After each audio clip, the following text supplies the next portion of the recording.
Let me ask you this, Dave.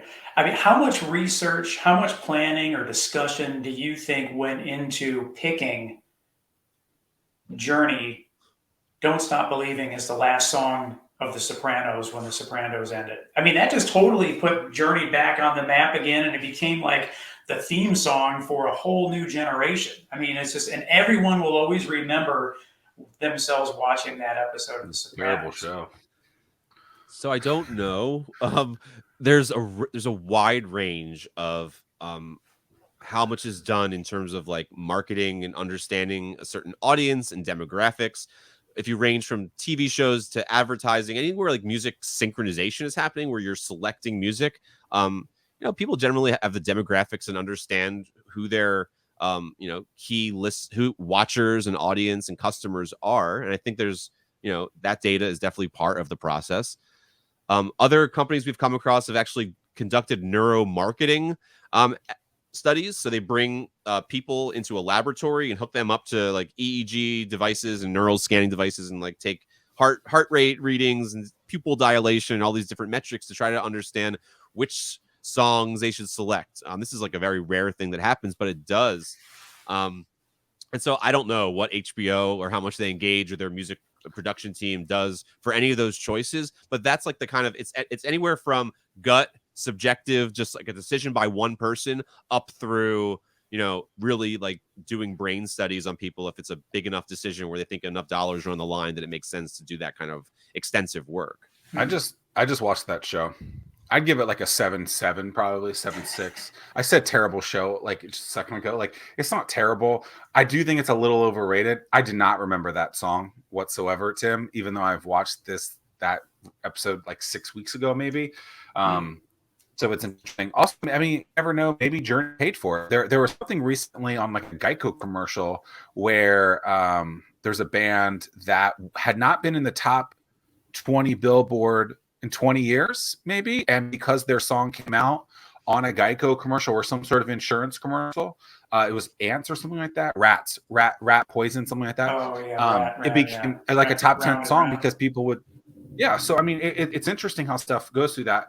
I think of it from a marketing perspective. I do a lot of marketing, and I think of the term sonic brand, where people don't even realize that the people are trying to get you to remember that jingle, trying to get you to remember that the audiogram of the Home Depot commercial that you're hearing, because that could be the thing that gets you to go buy from them. And so it's interesting how that aspect of it is intertwined in all of this, when most people, this is good marketing, don't recognize that thing was intertwined into it. Well, So that's when you think about how much now as everything is consolidating, I mean, Dave, you would know better than I in terms of like there's only so many record labels that are out there right now. And now when you go out on the road, you have Live Nation. They're the big player in town in terms of who's going to be paying for tours and whatnot.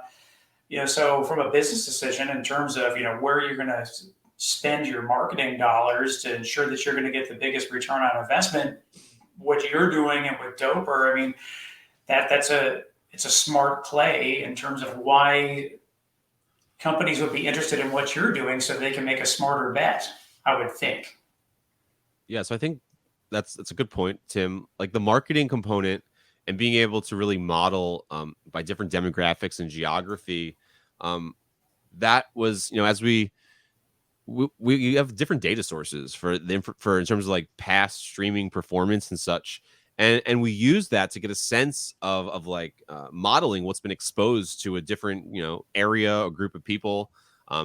Eventually, really what you'd want to get is, individual level data that you could get like through a streaming platform. So you really could understand not just on a group level, such as like a country or a demographic, what people want, but you could really start to get it nailed down to a more individualized and personalized level. And that's cool. Not just, that's great in terms of advertising and things like that, but that's also really great in terms of, the next advancement in terms of music recommendation more broadly is really geared towards you, your expectations. Because good. Right now, that's just based. So Apple or Spotify, that's just based on an algorithm that you thumb up or thumb down something. So if you thumb up something, it's just going to play more of this. And you're taking that one step deeper in the sense of they almost have a profile in terms of what you're going to respond to. Is that what you're saying? Yeah, it's more of a, you fall more into like a general character profile. And just like, I think the surprise isn't part of that, all of that. So, there's certain aspects of music that like, it makes sense you're going to like when you're listening to dance music, it has certain commonalities. Um, but we see kind of surprise as a Someone who's been separate component. directly To go involved back, within the startup community for almost a decade, I want to talk to you about a serious pain point. Spending a ton of time trying to understand the business landscape in the 757. That's time that should be focused on growing the business. At StartWheel, we're here to help you by compiling all of the news you need to know about in one place.